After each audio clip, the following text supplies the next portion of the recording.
Still not accustomed to the crimson fluid that seemed to stain the entire world.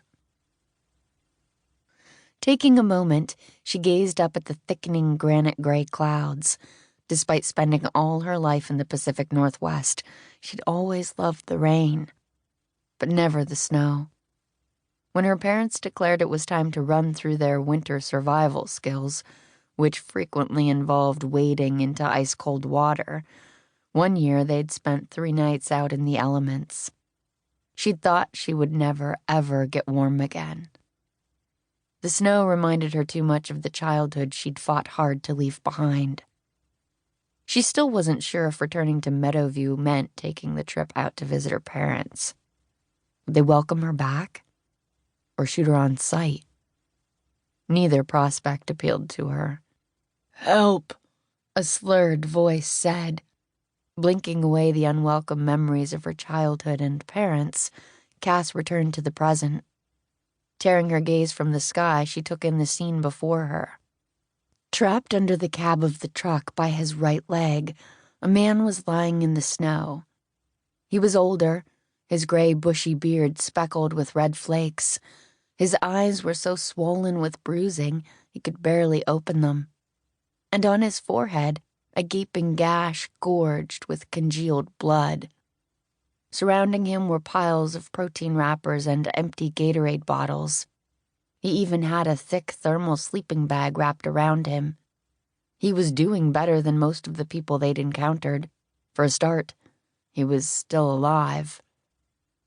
Then her eyes landed on his trapped leg. Her stomach revolted at the white bone protruding out through his skin, blood and pus oozing from where the bone had torn through his flesh. Pressing a hand to her mouth, Cass looked away and scrunched her eyes shut. She doubted his shattered leg was something even the best of doctors could fix by this point. "Please," the man begged, "help me."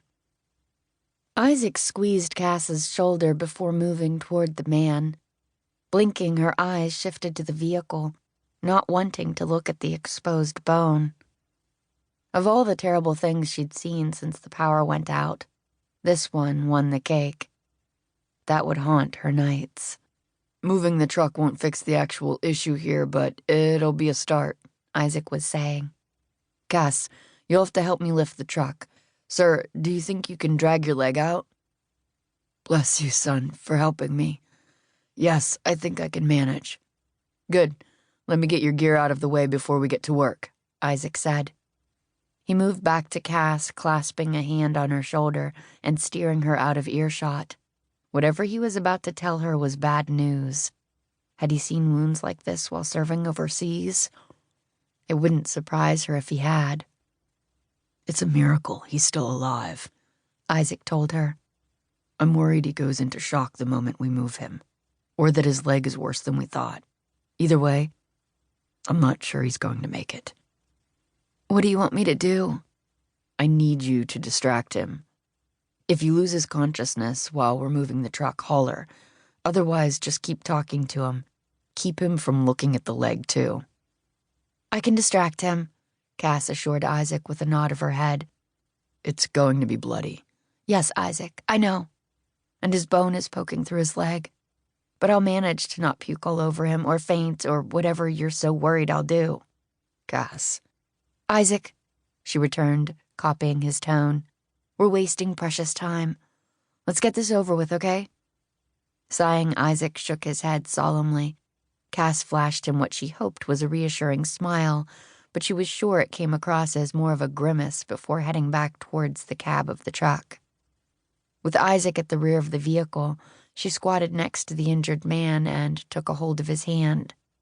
She couldn't work out how it had happened, but somehow he'd got wedged under the full weight of the vehicle. "Hi," she said, forcing all the cheerfulness she could muster. "I'm Cass, and that grumpy man is Isaac. We're going to get you out of here." "Thanks, miss." "What's your name?" "Jimmy." With her eyes on Isaac, as he mouthed down to her when to lift the truck, she said, "It's nice to meet you, Jimmy. Have you been stuck here all this time?" "I've lost track of the time. But damn, I guess it's been a while.